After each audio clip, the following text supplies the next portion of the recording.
नमो अरिहंताणं नमो सिद्धाणं नमो उपध्यायानं नमो देवी सव्वसाहु नमेषु पंचरणमुक्तारो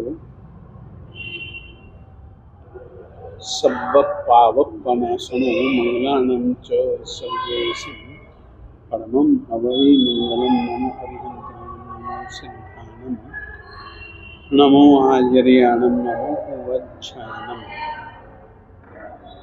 नमो देवी सव्वसाहु नमेषु पंचरणमुक्तारो सव्वपावपनाशनो मंगलानं च सर्वेषु परमं हवै मंगलं नामाकृति द्रव्य भावः पुनतस्त्री जगज्जनम क्षेत्रे काले च सर्वस्मिन् नरकः समुपास्महे आदिमं पृथ्वीनाथम् आदिमं निष्परिग्रहम् आदिमं तीर्थनाथं च ऋषभस्वामिनं स्तुमः सुधा सोदरवाज्योत्स्ना निर्मलीकृतदिङ्मुखः मृगलक्ष्मातमः शान्ते शांतिनाथो गुरुस्तु नः शांतिनाथो गुरुस्तु यदुवंश समुद्रेन्दु कर्मपक्ष हुताशनः हृष्टनेमिर्भगवान् भूयान्नो हृष्टनाशनः कामते धरणीन्द्रे च स्वोचितं कर्म कुर्वति तदुस्तुल्यमनोभक्तिः पार्श्वनाथः श्रीयेस्तु नः पार्श्वनाथः श्रीयेस्तु वः श्रीमते वीरनाथाय सुनाथाय भूतश्रिया महानंद सरोराज मरालायार्हते नमः ज्ञानामृतेन लोकानां कष्टोच्छेद विधायिने ऐदं रुवीन वीराय नमो वल्लभ अज्ञानतिमिरान्धानां ज्ञानाञ्जनशलाकया चक्षुरुन्मीलितं येन तस्मै सद्गुरुवे नमः तस्मै श्री गुरुवे नमः। देखिएगा, अभी तक सम्यक्त्व मूल 12 अनुव्रतों में से जितने भी व्रत अपन लोगों ने विचारे, उन अनुव्रतों में लगभग त्याग की, विरति धर्म की प्रमुखता थी। चाहे वह पहला अनुव्रत था, चाहे दूसरा, चाहे तीसरा, चाहे चौथा, चाहे पांचवा। फिर उसके बाद अपन लोग बढ़े 5 अनुव्रतों में तो बिल्कुल नीरी त्याग की बात कि भैया इस चीज को छोड़ो, हिंसा छोड़ो, झूठ छोड़ो, चोरी छोड़ो, मैथुन छोड़ो, परिग्रह छोड़ो। तो छोड़ने की बात आती है तो वहां त्याग है। त्याग का मतलब ही होता है छोड़ना। फिर चलो आगे बढ़े गुणव्रतों में। गुणव्रतों में दिशा परिमाण, चलो परिमाण करो। परिमाण का मतलब है कि कुछ छोड़ो, कुछ निश्चित मर्यादा करो। भोगना है, जरूरी है, जाना आना, तो उसके लिए भी आप लोग मर्यादा बांधो, परिमाण। खाना पीना जरूरी है, भोग उपभोग, धंधा पानी सब जरूरी है, तो चलो उसका पूरा त्याग नहीं कर सकते हो तो तुम उसका परिमाण, है ना। फिर उसके बाद में अपन लोगों को आया अनर्थ दंड। वो भी त्याग रूप है। कारण है कि जो तुम्हारी आत्मा के लिए अनर्थ, बुरे से बुरा जिन जिन कारणों से हो सकता है, उनको अनर्थ दंड कहते हैं।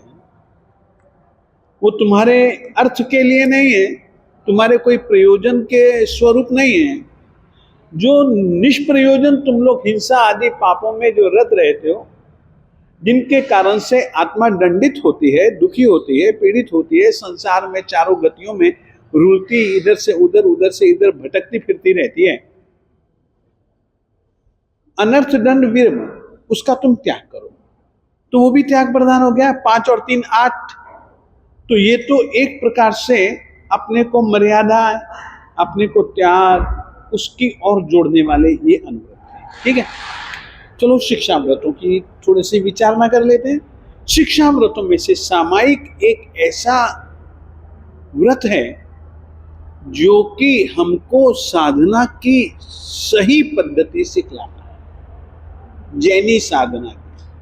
और जैनी साधना में अगर प्रमुखता किसी विशिष्ट गुण की है तो वह है समता की। निष्पाप मन, निष्पाप वाणी, निष्पाप काया, पाप रहित बनने की साधना सामायिक की साधना है, और पाप रहित बनने की साधना पौषध है। छोड़ दीजिएगा, अभी आप लिखना छोड़ दीजिएगा, ये विषय समझ लीजिएगा। औषध में दो चीजें हैं। औषध सामायिक बिना नहीं होती है ना। तो यानी कि औषध सामायिक से जुड़ी हुई साधना है। जब कभी भी हम औषध करते हैं तो पहले तो पोषण दंडक उतरा है और फिर उसके बाद में सामायिक दंडक। यही है ना औषध लेने की विधि का अंग। तो यानी कि सामायिक के बिना औषध नहीं, औषध में सामायिक अनिवार्य। और सचमुच में औषध जो 4 प्रकार के हैं उसके अंतर्गत तो औषध तो एक ही प्रकार की है, बाकी के औषध के जो 3 प्रकार हैं वो सामायिक से जुड़े हुए, वो सामायिक से जुड़े हुए। अकेले औषध व्रत के रूप में 4 प्रकार की औषध है। उन 4 प्रकारों में से केवल एक ही प्रमुख रूप से औषध से संबंध रखता है। बाकी की 3 प्रकार की जो औषध है वो तो हमारे सामायिक स्वरूप हैं, परंतु सामायिक के बिना औषध नहीं, औषध में सामायिक लेनी अनिवार्य है। वो इसी कारण से कि औषध के जो 4 भेद हैं उसमें से एक भेद जिसको कि हम औषध के अंतर्गत अलग रखते हैं, बाकी के 3 को जो हम रखते हैं वो सामायिक के अंतर्गत भी है, औषध के अंतर्गत भी। ये 2 चीजें एक ऐसी चीजें हैं ना जिससे कि आपके पूरी की पूरी जैन साधना के सूक्ष्म से सूक्ष्म और मोटे से मोटे सभी सूत्र आ जाते हैं। औषध एक प्रकार से ध्यान की साधना है। ध्यान की साधना आप कैसे चालू करेंगे और औषध करते करते करते करते, औषध और सामायिक दोनों को इकट्ठा समझना। औषध और सामायिक करते करते आप कैसे शिखर को पालेंगे, ये साधना अगर कोई है ना 12 अणुव्रतों में, तो वह एकमात्र हमारी औषध व्रत की साधना। सामान्यतया औषध के प्रति जैन समाज में बहुत अनादर पाया जाता है, अनादर। और गुजरात में तो एक छोटी सी कहावत इतनी खराब डाल दी गई कि जिसकी अपन कल्पना ही नहीं कर सकते। वे लोग ऐसा करते हैं, पोसो पोसो करे डोसो, डोसो यानी कि वृद्ध आदमी। पोषण कौन करता है? बूढ़ा आदमी करता है। यानी कि ये कितना एक अनादर, एक अपमान।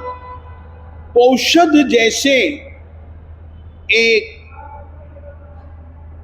जिसका संबंध एकमात्र धर्म से है, जिसका संबंध एकमात्र धर्म ध्यान से है, उस क्रिया की हम किस तरीके से मजाक उड़ाते हैं। ये एक उदाहरण मैंने आपको दिया है। और बाकी की सभी जगह अधिकतर पोषद के प्रति बहुत उपेक्षा है, जबकि पौषध जैसी संवर और निर्जरा प्रधान बहुत कम अनुष्ठान मिलता है। आज मैं पौषध के विषय में बहुत सारी बातें लिख करके लाया हूं, परंतु उसको अध्यापन करवाने की जब बात आती है ना, तब मन पहले कहता है कि देखो मेरे पास दिन केवल 2 हैं, एक आज का और एक परसों का, और मुझको 12 अनुव्रत निश्चित रूप से पूरे करने मैंने मन में ठान रखा है, निश्चय कर रखा है। अगर इसके मुख्य विषय को छूना है, ध्यान के विषय को, तो पोषद को छूना ही पड़ेगा। मैं समझाना भी पसंद करूंगा और मैं पढ़ा हुआ लिखा हुआ पढ़ करके सुनाना भी पसंद करूंगा, परंतु लिखा हुआ सुना दूंगा ना तो इसके विषय को शायद आप उतने अच्छे ढंग से न समझ सके, क्योंकि आपके पास में ध्यान की कोई परंपरा नहीं है, कोई भी परंपरा आप लोगों के पास में नहीं। इसलिए मैंने आज वो भेजे में, इसीलिए मैंने कहा कि केवल हम लोग तो साधना के नाम पर भजन कर लेते हैं, जप कर लेते हैं, कीर्तन कर लेते हैं, ये होगी जी अपनी साधना। नहीं, जैन परंपरा में इसका अलग महत्व है, धर्म ध्यान का अलग महत्व है, और धर्म ध्यान के बिना आप कभी भी आत्म साक्षात्कार की शुरुआती भूमिका और आगे बढ़ी हुई भूमिका आप लोग तैयार नहीं कर सकते। साधना और ध्यान में थोड़ा फर्क है, बहुत बड़ा फर्क है। ये एक ऐसी प्रक्रिया है ना पौषद, जो कि सही ढंग से किया जाए तो आदमी आत्मा में कैसे रमण करना, आत्मा में किस ढंग से आप स्थिर हो सकते हो, वो मार्ग यदि कोई है तो वो पौषद है। पौषद की व्याख्या मैं समझाऊं या पढ़ा हुआ सुना दूं? समझा दूं? अपने आप ही लेंगे। हाँ, पौषद, पौषद कैसे ध्यान की साधना है, मैं इस विषय की पहले भूमिका आप लोगों के सामने प्रस्तुत करना चाहता हूं।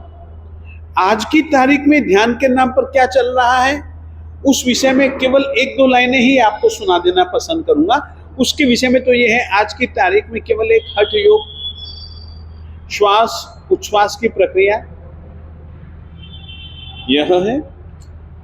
ज्यादा से ज्यादा इंद्रिय संयमन, थोड़ा सा भजन गा लो, कीर्तन कर लो, थोड़ा सा नाच लो, जाप कर लो, नाम जप कर लो, ये है जो वर्तमान काल में समाज में साधना के नाम पर, ध्यान साधना के नाम पर जो चल रहा है। जैन परंपरा में आत्मरमणता से कम को तो वो कहते ही नहीं है यार, और वो कैसे आप लोग कर सकते हो, वो राह पौषद है। क्यों, कैसे? देखिए, पौषद में 2 शब्द हैं, और यूं सोचें तो 3 अक्षर, एक पौ, एक श और तीसरा ध, ठीक है। और पौषद की व्याख्या जो की गई है ना, वो इन 3 अक्षरों के आधार पर की गई है। पौषम धर्मस्य धत्ते यत् तत् पौषध व्रतम,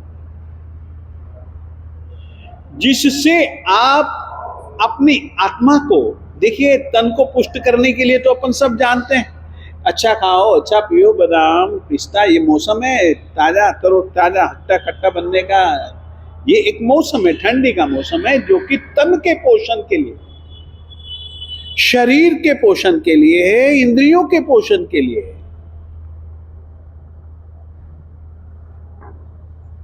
यह जो पोषण है ना, वो आप अपनी आत्मा को कैसे पुष्ट बना सकते हो? पुष्ट बनाने के लिए अगर कोई प्रमुख अंग है तो वह है धर्म ध्यान। पौषध की प्रक्रिया का प्रमुख हिस्सा धर्म ध्यान है। धर्म ध्यान से ही आप अपनी आत्मा को और अपनी आत्मा के साथ जुड़े हुए भाव प्राणों को पुष्ट कर सकते हैं। अन्यथा आप लोग पौषध के बिना अपनी आत्मा को पुष्ट, अन्य प्रक्रियाएं भी होंगी, मैं मना नहीं करता हूं, परंतु बहुत मुश्किल है। अब जैन परंपरा में ध्यान कैसे आप लोग ला सकते हो और वो पौषध का उससे क्या संबंध है, वो भी मैं अभी आपको बताना पसंद करूंगा। सामान्यतः अपन लोग जानते हैं धर्म की व्याख्या कि दुर्गति में गिरते हुए को जो धारण कर ले उसका नाम धर्म।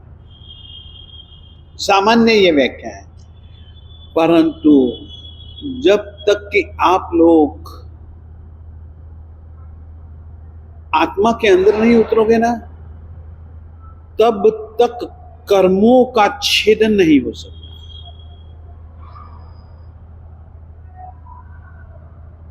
आत्मा में उतरना पड़ेगा, और आत्मा में उतरने के लिए दो रास्ते परमात्मा ने बताए, एक तो संवर और दूसरा निर्जरा। संवर एक ऐसी प्रवृत्तियां हैं जिनसे आते हुए कर्मों को तुम रोक सकते हो। वो ऐसी कुछ प्रवृत्तियां संवर कहलाती हैं। निर्जरा वो प्रकृतियां हैं कि जिनके कारण से जो आए हुए कर्म है, बंधे हुए कर्म है, उनका आप क्षय कर सकते हैं। परमात्मा ने जो ध्यान को बतलाया, आभ्यंतर तप का एक हिस्सा ध्यान, और परमात्मा ने आभ्यंतर तप के अंतर्गत ध्यान को रखा। वो जो ध्यान जो बताया ना, उसमें दो प्रशस्त ध्यान बतलाए और दो अप्रशस्त ध्यान बतलाए। दो प्रशस्त ध्यान बतलाए और दो अप्रशस्त ध्यान बतलाए।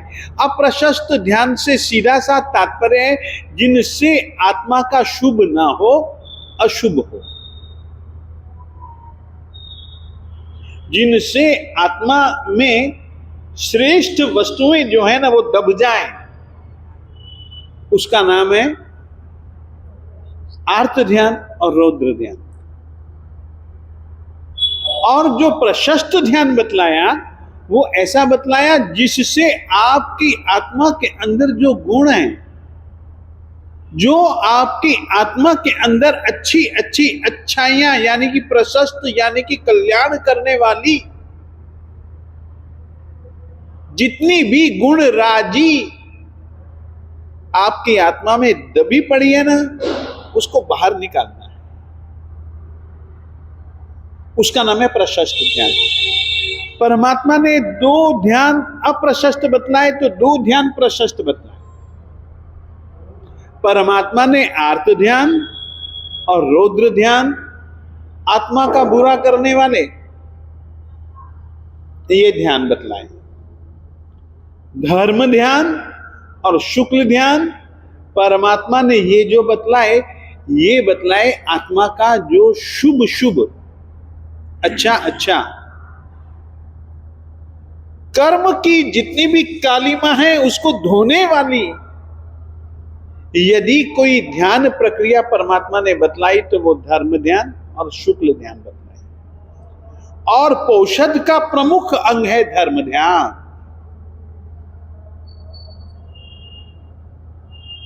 अब देखिए पौषध का धर्म ध्यान से कैसे संबंध है, मैं आपको यह बता देना चाहता हूं।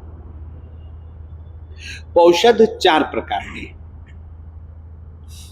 आहार पौषध, करेमी भन्ते पोषम, आहार पोषम, देशो सब्बो। 4 प्रकार की पौषधों में से एक पौषध, पहली पौषध है आहार पौषध। और वो कैसे की जा सकती है? देशो संवओ, देश से आहार का त्याग और सर्व से आहार का त्याग। देश से आहार का त्याग इसीलिए ही जो कोई भी पोषण लेता है उसको एकास्मा या आयंबिल करना पड़ता है। वो देश कुछ हिस्से से उसने आहार का त्याग किया, और सचमुच में प्रशस्त ध्यान में अगर कोई सबसे बड़ी बाधा है तो वो आहार है।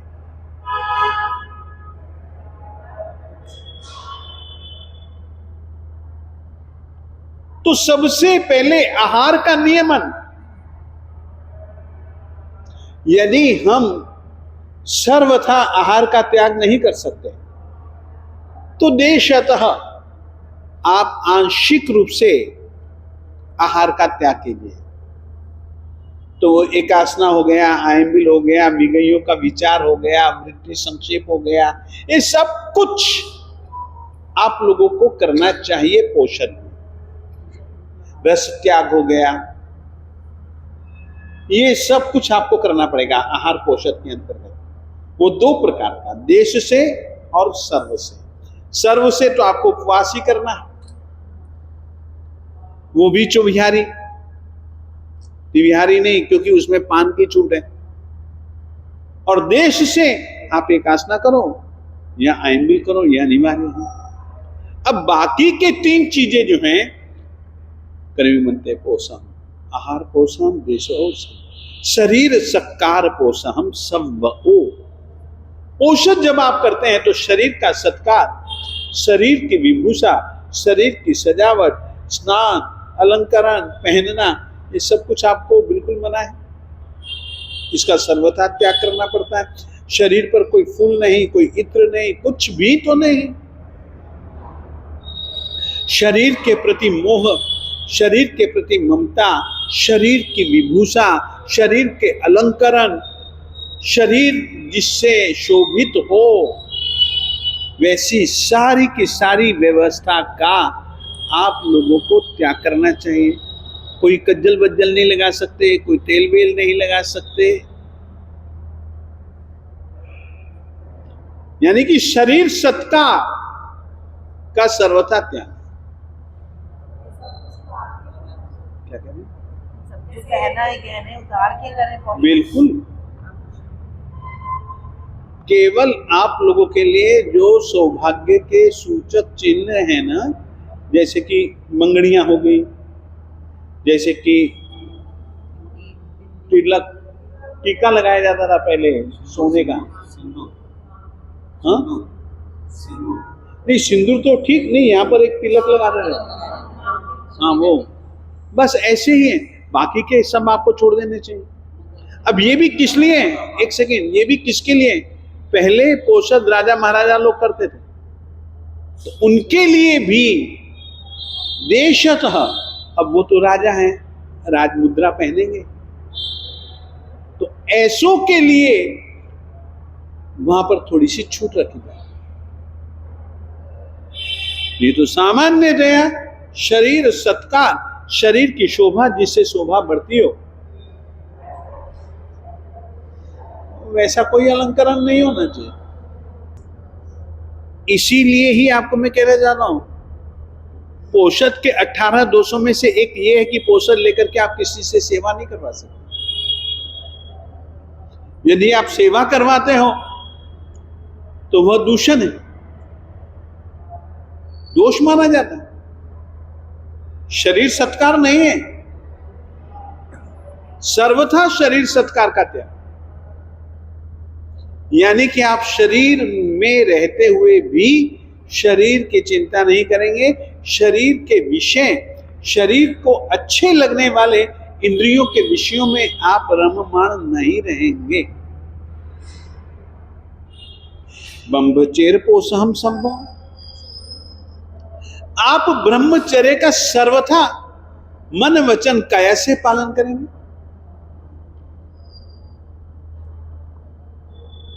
इंद्रियों के विषयों का त्याग और आत्मा के विषय ब्रह्म यानी आत्मा,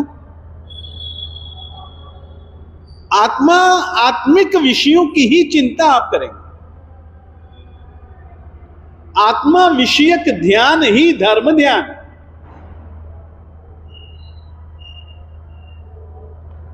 तो यानी कि धर्म ध्यान के अंतर्गत आपको न तो चाहिए शरीर की चिंता,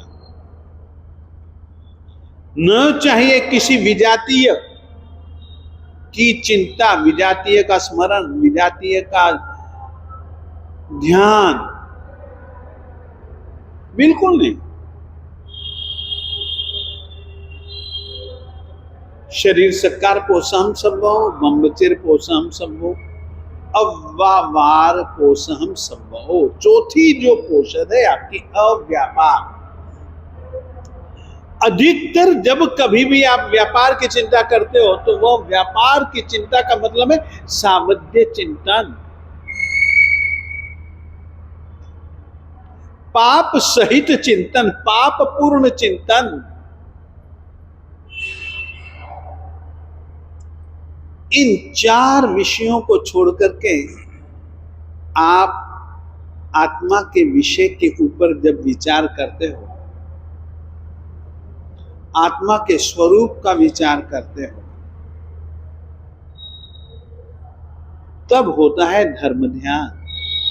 एक बात याद रखिए, जैन परंपरा में हठ योग है, मैं मना नहीं करता हूं, योग शास्त्र इत्यादि हमारे ग्रंथों में यम नियम आसन प्राणायाम धारणा ध्यान समाधि इत्यादि का उल्लेख है, मना नहीं है, परंतु मुख्यतः आत्म ध्यान, आत्मचिंतन, आत्मरमणता, आत्मिक गुणों का विचार। अब इसके अंतर्गत धर्म ध्यान के अंतर्गत मात्र आपको जो चिंता रहेगी ना, वो मात्र आत्मिक विषयों की रहेगी। क्या करें? हठ ध्यान यानी हठ ध्यान क्या होता है? हठ ध्यान, बैठे हैं जी जिद करके। हठ का मतलब होता है जिद। अब भूखे मरना है, मर जाएंगे, अब दिल तो भूख में लगा है, नहीं खाना है, नहीं खाना, हठ है, जिद है। बच्चा हठ ही नहीं बनता, योगी हठ, बाल हठ, स्त्री हठ। हठ यानी कि जिद, हठ यानी कि आग्रह। दिल तो नहीं मान रहे हैं मगर हठ लेकर के बैठे हैं। कई बार व्रत आदि करते हुए भी हठ योग होता है ना, बहन, मना कहाँ करता। मन अलग होता है, तन अलग होता है, इंद्रियों के साथ में संबंध बना रहता है। तो यहाँ पर जो आत्मा के साथ में जो है ना, वो देह का तो शरीर सत्कार पोषम सबो के अंतर्गत आपको छोड़ना पड़ेगा। शरीर में आत्मा है, ये बात पक्की, परंतु शरीर के प्रति ममता का तो पहले त्याग किए बिना आत्मा की ओर आपका झुकाव नहीं हो सकता। हठ योग से छोड़ा जा सकता है। हाँ? हठ योग से ही छोड़ा जा सकता है। हेलो, शरीर का ध्यान। हठ योग की अपेक्षा ज्ञान योग सबसे अच्छा है।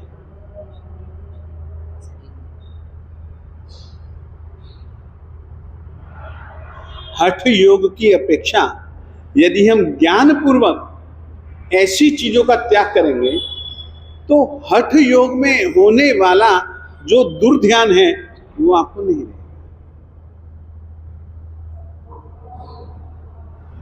तो इस तरीके से हठ योग नहीं, हम ज्ञान योग को चाहते हैं, हम श्रद्धा योग को चाहते हैं, हम चारित्र योग को चाहते हैं।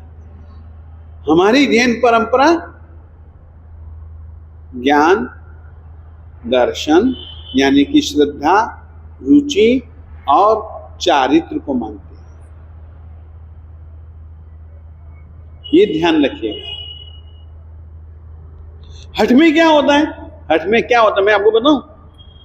कभी सोफा सेट की कुर्सी पर बैठ करके देखो ना, या स्प्रिंग वाली कुर्सी पर बैठ करके देखो ना। अब बैठते हैं ना, ये तब तो अच्छा लगता है, दबता है थोड़ा सा। अब स्प्रिंग वाली कुर्सी पर बैठेंगे ना, जैसे ही उठेंगे डबल जोरदार छलांग मारेगी।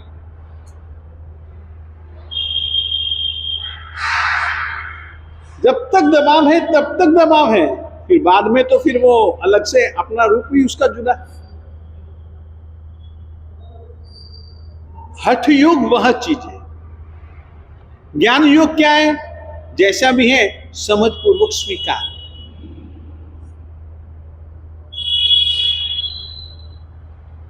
बेसमझी नहीं। इसीलिए परमात्मा ने बहन मुक्ति का जो मार्ग बतलाया ना, उसमें सम्यक दर्शन, ज्ञान, चारित्राण, श्रद्धा। अब ये धर्म ध्यान का पहला अंग है श्रद्धा। उसके लिए धर्म ध्यान कैसे ध्याया जाता है वो सब कुछ मैंने इसमें लिख करके आपको दे दिया है। आज्ञा रुचि बनना पड़ेगा। 4 प्रकार का धर्म ध्यान है। और आपको मैं सचमुच में कहूं, जैन परंपरा में सबसे ज्यादा मुख्यता अगर किसी चीज की है ना, ज्ञान और क्रिया की। इसमें तुम ऐसा कहो कि इसमें श्रद्धा तो है ही नहीं, नहीं, श्रद्धा इसमें है। ज्ञान श्रद्धा के बिना नहीं होता।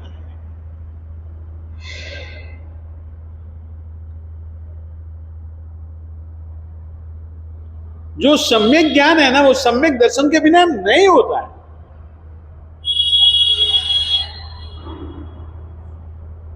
आपको एक छोटी सी लाइन सुनाना चाहता हूं। मेरी नहीं है, परमात्मा की है लाइन। वो लाइन परमात्मा के द्वारा कही गई है, श्रुतधर महापुरुषों के द्वारा कही गई है। ज्ञान की कितनी प्रमुखता है जैन परंपरा में माता, यह बात मैं आपको कहना चाहता हूं।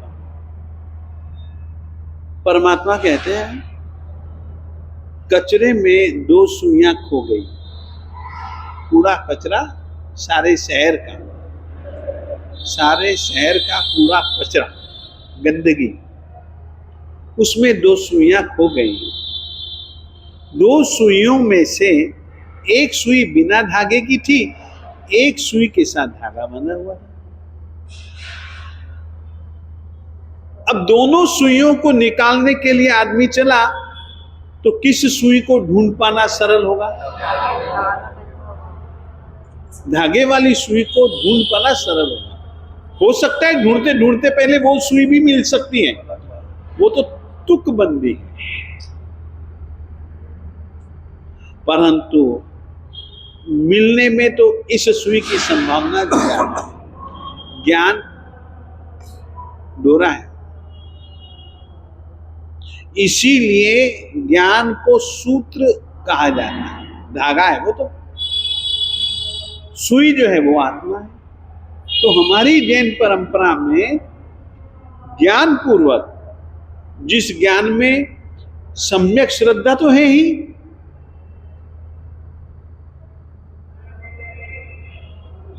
तो इस तरीके से जैन परंपरा ज्ञान को प्रमुखता देती है। कहा जाता है ज्ञानी श्वासोच्छ्वास मां करे कर्मणोक्षय।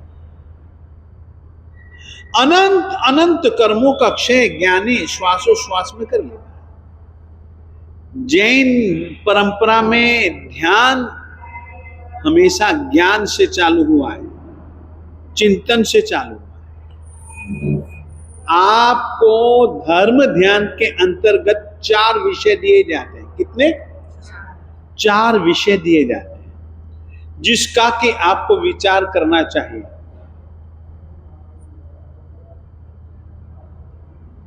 धर्म ध्यान के मुख्य विषय कितने, कौन कौन से, लिख लीजिए। वैसे मैं इसमें लिख करके दे चुका हूं, फिर भी अभी आप लिख लोगे ना तो आपको ध्यान रहेगा।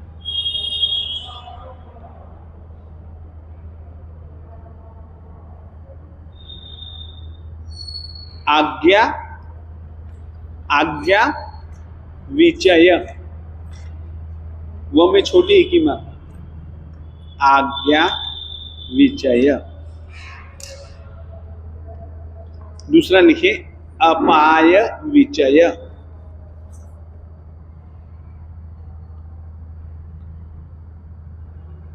तीसरा लिखिए विपाक विचय।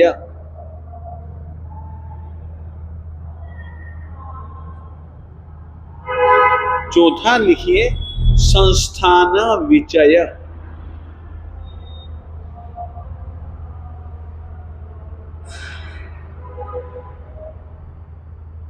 मैं तीसरा विषय विपाक। पहला आज्ञा विचय, दूसरा अपाय विचय, तीसरा विपाक विचय और चौथा संस्थान विचय। इन चारों की मैंने विस्तार से व्याख्या लिखी है। और ये आज का जो पाठ है ना, जैन सिद्धांत बोध संग्रह का भाग पहला, और उसमें धर्म ध्यान के अंतर्गत का ज्यों का त्यों मैंने विषय लिखा है।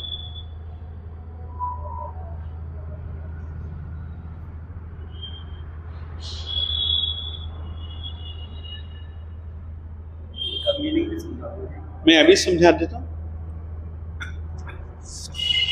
जब तक ये नहीं समझेंगे ना, तब तक आप ध्यान की दुनिया में प्रवेश नहीं कर पाओगे। और दूसरी बात यह है कि ध्यान की दुनिया में प्रवेश पाने का ये सबसे पहले आपको चिंतन करना पड़ेगा। केवल चिंतन रमेश, चिंतन भी अपनी बुद्धि के आधार पर नहीं, आज्ञा विचय, परमात्मा की आज्ञाओं के आधार पर।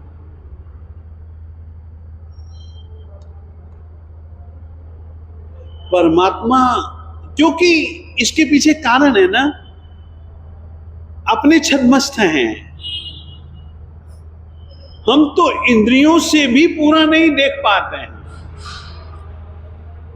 और आत्मा से क्या देख पाएंगे। और परमात्मा ने जो कुछ भी बतलाया, आत्मा से प्रत्यक्ष जान करके बताया।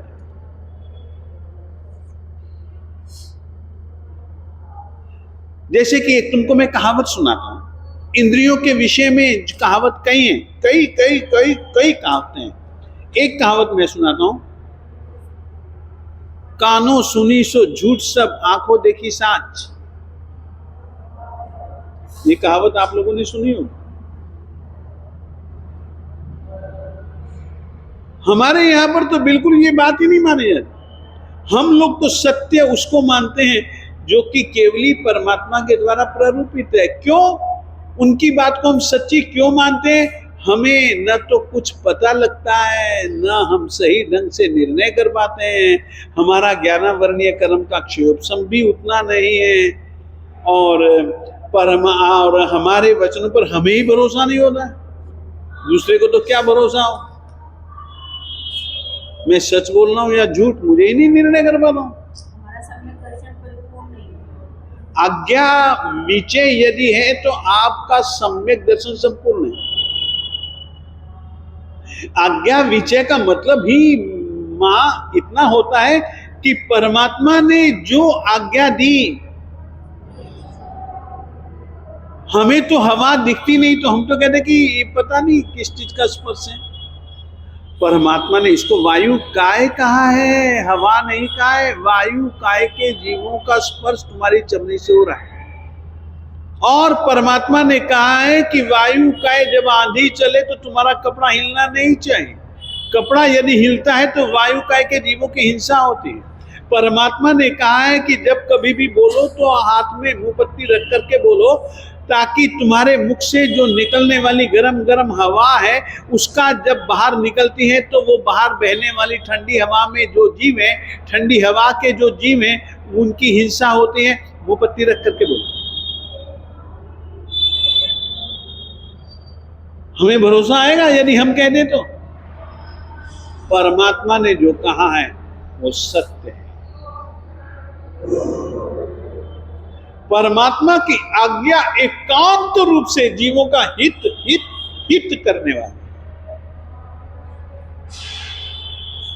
मेरी अकल में नहीं आता है तो हम तो तुरंत यूं ही बकवास कर रहे हैं, मालिक तो अरे यार वो चौथे आरे में हुए ना, पांचवें आरे की ये तरक्की को क्या जाने। नहीं, मालिक ने ये तरक्की को विकास नहीं कहा है। एक प्रकार से सोचे, मालिक के वचनों के आधार पर यदि हम आकलन करें तो ये विनाश हो रहा है।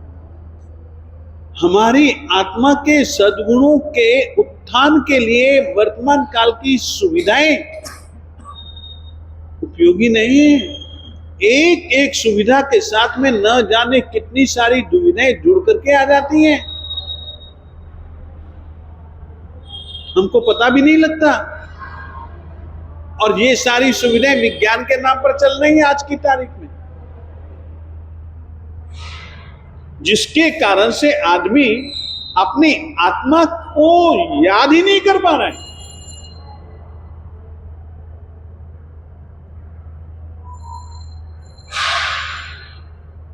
जी चाहे बटन दबा लो कूलर का, और जी चाहे बटन दबा लो हीटर का, शरीर को आनंद के लिए। और जबकि मालिक कहता है सहन करो भाई, शीत परिसह सहन करो, उष्ण परिसह सहन करो, क्षुधा परिसह सहन करो, दंश मशक परिसह सहन करो, स्त्री परिसह सहन करो, रति अरति परिसह सहन करो। परमात्मा तो जानबूझ करके दुविधाओं की ओर बढ़ा है जी। और साधक उन्होंने अपने साधु साध्वियों को भी कहा कि चलो तो ऐसे चलो, उपसर्गों को सहन करो, परिसहों को सहन करो। उपसर्ग और परिसह में बड़ा अंतर है। परिसह तो जानबूझ करके मांगे जाते हैं, जानबूझ करके लिए जाते हैं,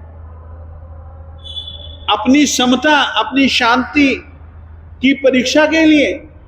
मैं संयम में कितना कितना कितना दृढ़ रह सकता हूं, उसके लिए परिसहें।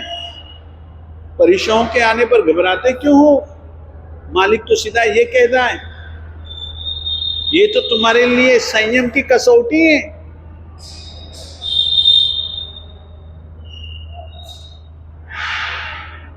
आज्ञा परमात्मा ने, परमात्मा का ज्ञान और छद्मस्त का ज्ञान, बहुत अंतर है दोनों के ज्ञान में। इस कारण से सबसे पहले जो आज्ञा परमात्मा की है, उसके आधार पर दृश्य अदृश्य। अब परमात्मा ने धर्माष्टिकाय कहा है, हम मानते हैं। अधर्माष्टिकाय कहा है, क्या हम देख करके मानते? वो तो दिख सकता ही नहीं, वो तो है ही अरूपी।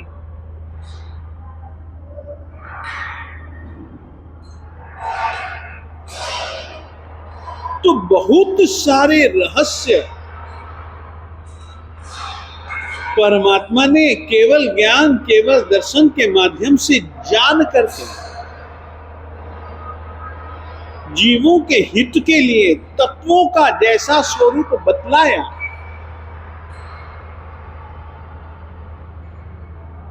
उसको उसी के अनुसार से स्वीकार लेना। जहां समझ न आए, अपनी बुद्धि दुर्बल है, अपना ज्ञानावर्णीय कर्म का क्षयोपशम उतना तीव्र नहीं है।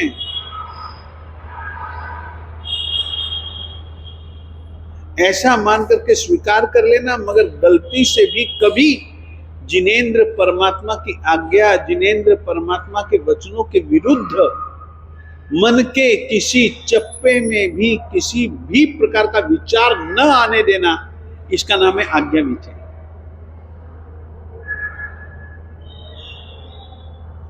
और परमात्मा ने जो जीव अजीव आदि तत्वों का स्वरूप कहा है, उनका विचार करो, इसका नाम है आज्ञा विचय। बेटा अच्छे ढंग से मैंने थोड़ा सा विस्तार से लिखा है, आप लोगों को थोड़ा संक्षेप से बता रहा हूं। दूसरा है अपाय विचय। अपाय विचय, अपाय का मतलब है बुरा करने वाला।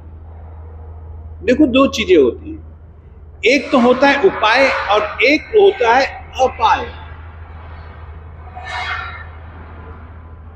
समस्या में से समाधान, उपाय। अपाय यानी कि आपकी आत्मा का नुकसान करने वाले जो तत्व हैं उनका विचार करें। राग, द्वेष, मोह, मिथ्यात्व, अविरति, प्रमाद, कषाय, योग, आश्रव, क्रियाएं,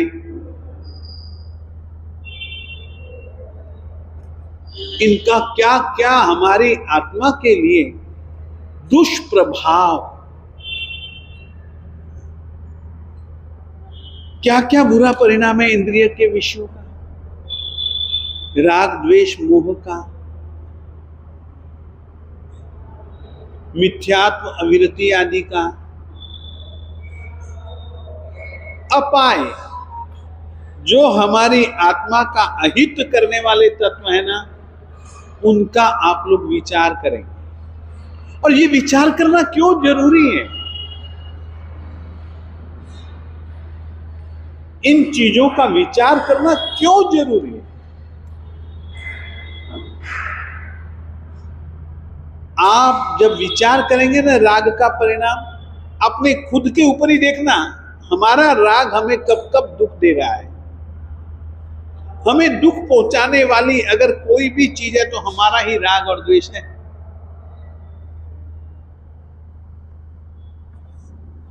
सुख दुख दुनिया में अगर कुछ भी है ना, हमारी ही धारणा से बंधा हुआ है, हमारे ही विचारों से बंधा हुआ है। मैं इतना कह सकता हूं कि कभी बगीचे में घूमना सुख लगता है, तो कभी मन की ऐसी भी परिस्थिति होती है कि उसी बगीचे में घूम रहा हूं, उन्हीं पौधों के पास में घूम रहा हूं, जिन पौधों के पास में घूमना, जिन फूलों को सूंघना मुझको बहुत अच्छा लगता था, आज मैं घूम रहा हूं, दिल दुखी है, दिल परेशान है, तो वो सुख दे ही देंगे। तुम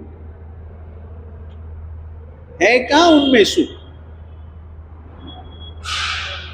सुख तो तुम्हारी धारणा में है जी, मन की अवस्था। बिल्कुल सही। अपाय आत्मा का अहित, आत्मा का अकल्याण करने वाले जितने भी दोष हैं, उन दोषों का विचार करना, और उनका विचार करके, विचार ही नहीं करते हम तो, अरे यार हम तो दोष को ही गुण मान करके उसको अपनाते हैं ना।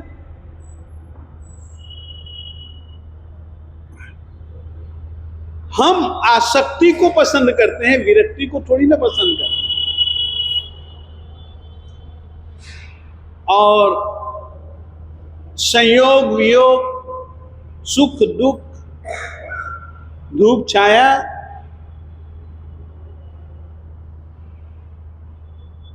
हम गलत धारणाओं के कारण से किस किस तरीके से जीते हैं, और वो अपना जीने का ढंग कैसे गलत है, जिसके कारण से अपन लोगों को बहुत बुरा परिणाम भुगतना पड़ता है। वो जो बुरा परिणाम जिन जिन भी दुष्प्रवृत्तियों के कारण से, दुष्चिंतन से, दुर्भाषण से, दुष्चेष्टाओं से होता है, उस विषय में आप अपने मन को, उन दोषों के चिंतन में आप अपने मन को जो स्थिर करते हैं, वह कहलाता है अपाय विचय ध्यान। बैठ गया अच्छे ढंग से? आगे बढ़े। तीसरा है विपाक विचय।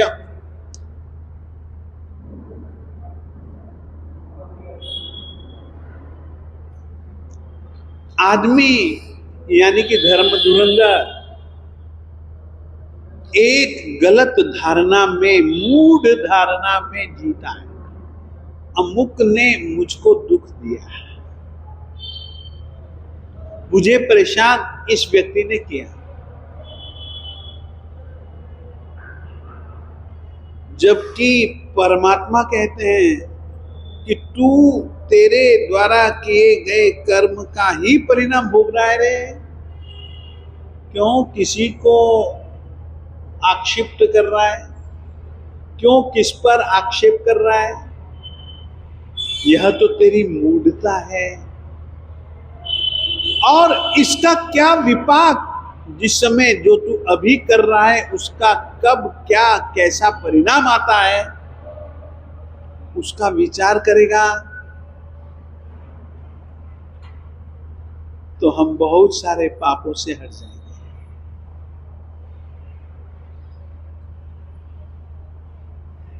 कैसी कैसी प्रवृत्तियों के कारण से कैसा कैसा प्रकृति बंध, कैसा कैसा स्थिति बंध, कैसा कैसा अनुभाग बंध, कैसा कैसा आपका प्रदेश बंध, कैसे कैसे कर्मों का उदय, कब कैसी कैसी सत्ता, कैसी कैसी उदय उदीर्णा, ये सब विचार करना, यह विपाक विचय ध्यान कहलाता है। और जिस समय अपन लोग इस तरीके से विचारते हैं ना, खुद विचारते हैं, परमात्मा के वचनों को आधार बना करके विचारते हैं, तो आप निश्चित समझिएगा आपकी आत्मा में, आप मानो या न मानो, परिवर्तन निश्चित आएगा। और वह शुभ परिवर्तन होगा, और वह आपकी आत्मा को शुभ दिशा में ले जाने वाला होगा। वह आपकी आत्मा के लिए प्रशस्त होगा।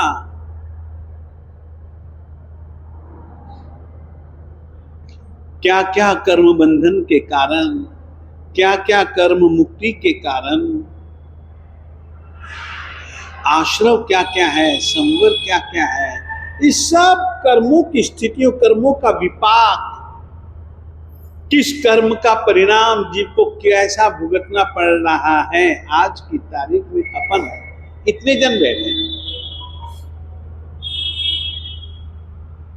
कोई काला है, कोई गोरा है ना, सब क्या है?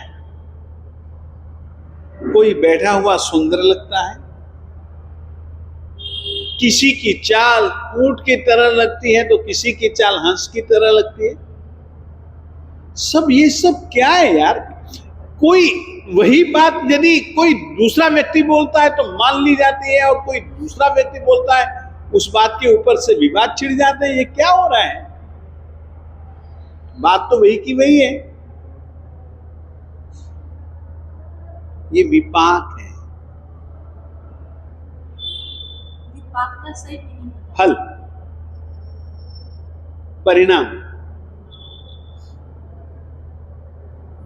बैठ गया अच्छे ढंग से? उस ढंग से विचारोगे ना, तब आप दुष्कर्म करते हुए भी बचोगे। कि मैं कर रहा हूं तो मैं ही अपनी आत्मा में बीज बो रहा हूं। किसी के कर्मों के लिए हम भी तो कभी निमित्त बनते हैं, तो उसका भी विचार करना इसीलिए आएगा। हाँ, हम इस तरीके से किसी की क्यों मजाक उड़ाएं, उसको मेरी मजाक का अपमान जैसा महसूस हो।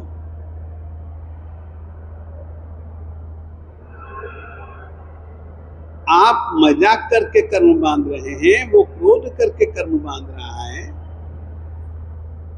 सिलसिला तो आपने चालू किया।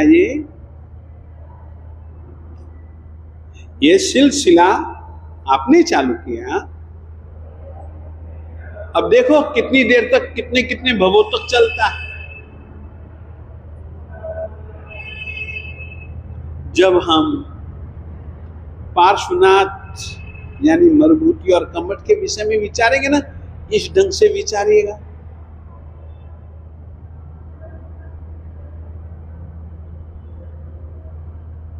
तो फिर कर्मों से हम बचना पसंद करें। विपाक विचय, हम गुरु कर्मा नहीं लघु कर्मा बनेंगे। हल्के हमारे कर्म होने चाहिए।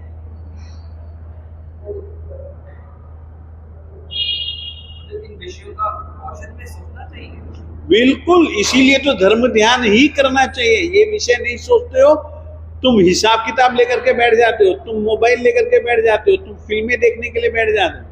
समय तो कटता नहीं, दुकान में गए बिना, बाजार में गए बिना, दोस्तों हजारों के साथ हंसी मजाक किए बिना, होटलों पर खड़े हुए बिना कटता नहीं। जबकि पौषध एक इतनी पवित्र प्रक्रिया है जिसके कारण से आपका मन कभी भी अशुभ चिंतन कर नहीं सकता, आप अशुभ संभाषण कर नहीं सकते, आप अशुभ चेष्टाएं कर नहीं सकते। मेहुल, ये क्रिया ये पौषध से संबंधित, और आप ये समझो सोचते सोचते सोचते सोचते कब तुम इन सब विषयों से ऊपर उठ जाओगे, कोई पक्का ठिकाना है? चिंतन ही नहीं करता है आज का आदमी। इसीलिए तो इसको ध्यान कहा है। ध्यान का मतलब है एकाग्र मन से चिंतन। मन को उस विषय में इतना गाड़ दो। हम जब बच्चे थे, बरसात होती थी, हम तो राजा शहरों में कम रहे, गांवों में ज्यादा रहे। आश्रम हमारी जिंदगी का एक प्रमुख जीवन की शुरुआत का हिस्सा है। तो बरसात होती, मिट्टी गीली होती, चक्कू लेकर के निकलते थे और खेलते थे, वो गाड़ते थे, फिर आगे बढ़ते थे। ये खेल था। वैसे जितना भी अच्छा चिंतन या बुरा चिंतन, ये अपने मन की धरती के अंदर संस्कार को बोना है, संस्कारों को गाड़ना है। और ये बार बार बार बार बार बार ऐसा चिंतन करोगे तो जाकर के पौषध का तुमको फायदा मिलेगा। पौषध शिक्षा व्रत है। एक दिन या एक बार ऐसा सोच लेने से परिणाम आपके अध्यवसाय शुभ हो जाए, ये कठिन है मामला। इसीलिए परमात्मा ने ऐसा चिंतन बार बार बार बार बार बार करने को कहा है। इसीलिए पौषध को शिक्षा व्रत में रखा है। पौषध 12 अनुव्रतों के अंतर्गत 11वां अनुव्रत है और 4 शिक्षा व्रतों में से तीसरा शिक्षा व्रत है। इसीलिए हमारे यहाँ पर पर्वों के दिनों में पौषध अनिवार्य श्राविका को बतलाया। पर्व दिन यानी कि चतुर्दशी, अष्टमी, पूर्णिमा, अमावस्या इत्यादि ये जो पर्व तिथियां हैं, इन दिनों में तो पौषध लेनी ही लेनी है। आत्म कल्याण के लिए अनिवार्य है। अनिवार्य है राजा, अनिवार्य है, महसूस होना चाहिए। और ये 8 प्रहर का भी ले सकते हो, 4 प्रहर का भी ले सकते हो। इसके लिए केवल यही है, जाव दिवसम जाव अहो। या तो 8 प्रहर का लीजिए या 4 प्रहर का लीजिए। और इसके 5 अतिचार हैं पौषध अनुव्रत के। आगे बढ़ू। चौथा, इन विषयों का सोचने से कर्मोक्षय कैसे होगा? बिल्कुल होगा। जब आपको सबसे पहले तो संवरण कैसे होगा, पहले तो ये पूछ ले तुम मेरे से। देखिए, जैसा सोचते हो, जैसा बोलते हो, देखिए आश्रम जो होता है उसमें कषाय और योग, ये 2 चीजें खास होती हैं। क्रोध मान माया लोभ और मन वचन काया का योग, ये दोनों चीजों के कारण से कर्म का आश्रय होता है। और इन्हीं दोनों से ही कर्म का संवरण भी होता है। आप अशुभ तो सोचोगे ही नहीं पौषध में, अप्रशस्त तो सोचोगे ही नहीं, प्रशस्त ही सोचोगे। यदि आप प्रशस्त सोचते हैं तो मन संयम, वचन संयम, काय संयम, इसी का नाम संवर है मेरे देवता। त्रिदंडों से विरति, इसका नाम है संयम। हाँ बोलो। इनको रसपूर्वक ना सोच के निंदा पूर्वक सोचना संवर? हाँ बिल्कुल है। बिल्कुल सही। जैसे संवर तो होगा, पर निर्जरा कैसे? हाँ वो भी मैं तुमको बताता हूँ, अभी बताता हूँ, तू चिंता मत कर। संवर तो पहले समझ में आ जाना चाहिए ना। अब निर्जरा देख, अभी अभी जो मैंने तुमको एक शब्द दिया धर्म ध्यान, इसमें जो ध्यान शब्द है ना, उसको परमात्मा ने निर्जरा का प्रमुख कारण माना है, क्योंकि निर्जरा के दो भेद, बाह्य तप और आभ्यंतर तप। आभ्यंतर तप के अंतर्गत ध्यान है।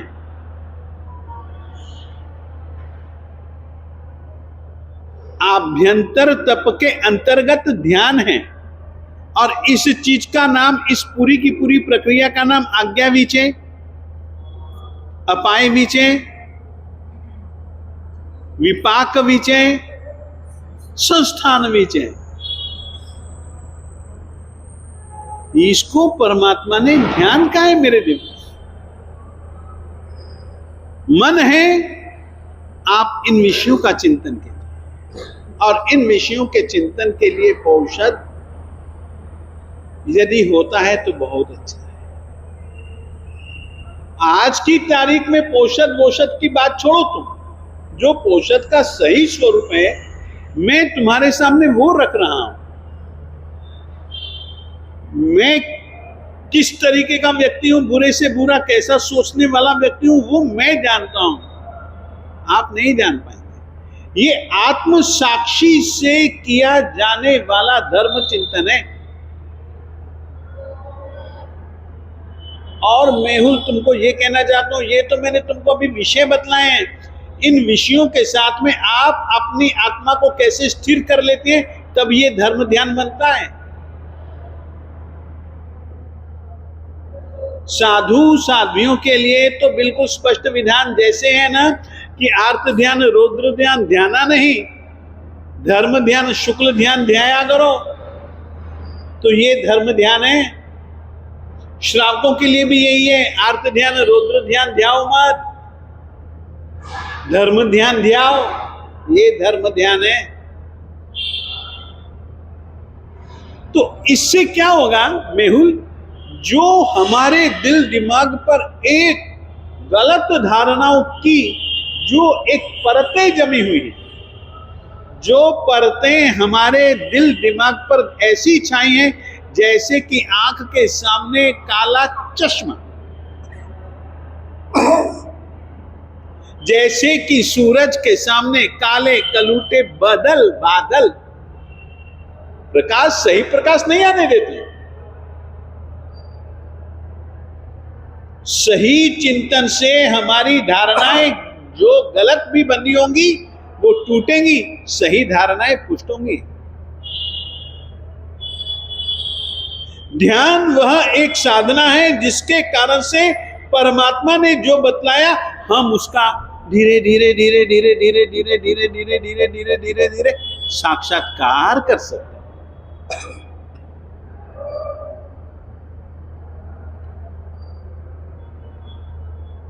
बेटा, तो ध्यान संवर और निर्जरा का कारण,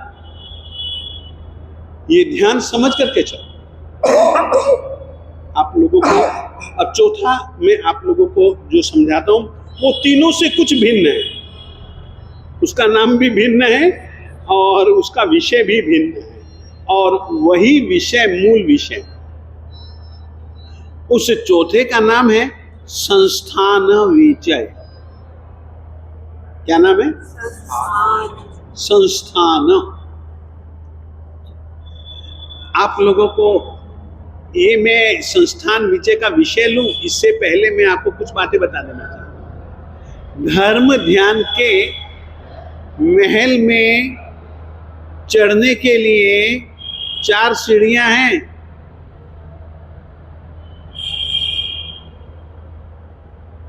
कितनी सीढ़ियां हैं? वो यही है, वाचना, प्रेक्षणा, प्रावर्तना और अनुप्रेक्षण।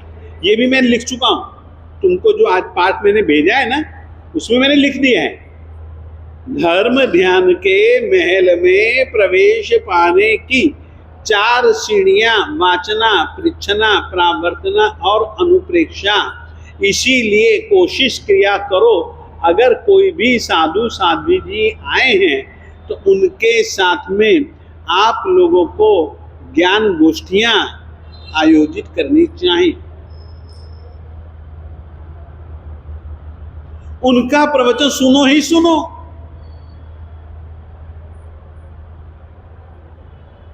ताकि सही जानकारी आपकी बढ़ेगी। वाचना है ना, उसके बिना कैसे आपको सम्यक बोध होगा? पूछोगे नहीं तो आपकी शंकाओं का, जिज्ञासाओं का कैसे समाधान होगा? परीक्षना, बस केवल एक बार प्रश्न लच्छेदार भाषा में पूछ लिया, फिर भूल गए? नहीं, परावर्तन।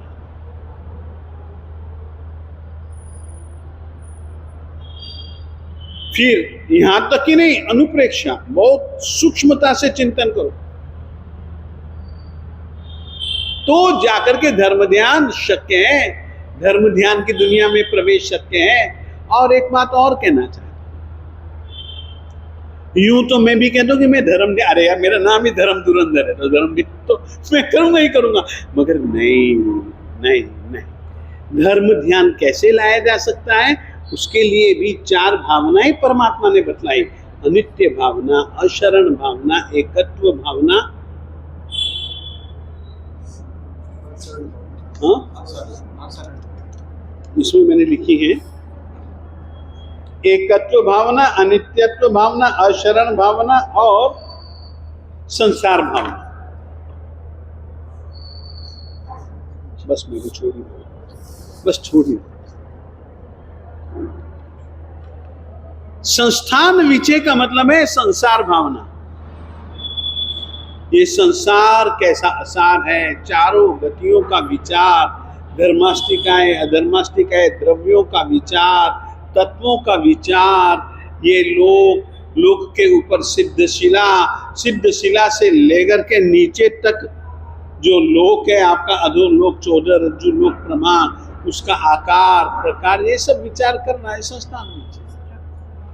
कुछ आज्ञा विजय से मिलता जुलता ही हुआ नहीं, इसमें एकदम आप मुख्यतः एक अलग अपेक्षा को देते। यहां बैठ गया, अच्छे ढंग से बैठ गया बहन, आप लोगों को माताओं बहनों, क्योंकि आज का विषय प्रमुख था।